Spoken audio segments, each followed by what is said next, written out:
নবীজি আদর্শ হিসাবে আসছেন, উম্মতের কান্ডারি হয়ে আসছেন, কান্ডারি। এই জন্যই তো 23 বছর চোখের পানি থামে নাই।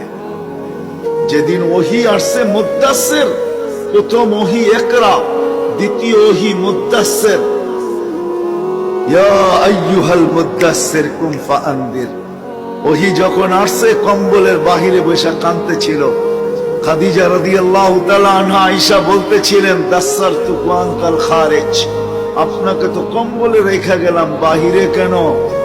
আমি তো ভালো রেখা গেলাম, কাঁদেন কেন? বলছে ওই ফেরেশতা আবার আসছে। আয়েশা বলছে বাহির হন কম্বল থেকে, এই জ্বর কম্বলে থাকলে ভালো হবে না।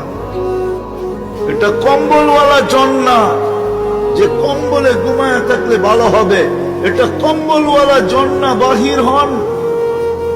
কুম ফাআনদির রব্বাকা ফাকাব্বির সিয়াবাকা ফাতাহহির ওয়ার রুজজা ফাহজুর ওয়ালা তামনুন তাস্তাকসির ওয়ালি রব্বিকা ফাসবির। এটা ওই জ্বর না।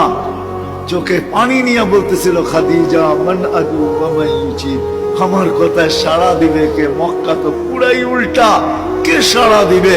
আমার মন হয়, মন বলে স্বামী স্ত্রীর একটা সম্পর্ক থাকে, সবগুলা লেখা যায় না, সবগুলা বলা যায় না, কিছু বুঝতে হয়। আমার মনে হয় আম্মা জান খাদিজাতুল কুবরা উঠাইছেন আর বুকে লাগায়া চোখের পানি ছেড়া বলছিলেন, আনতা আউয়ালা দাঈ আনা আউয়ালা মুজিবা।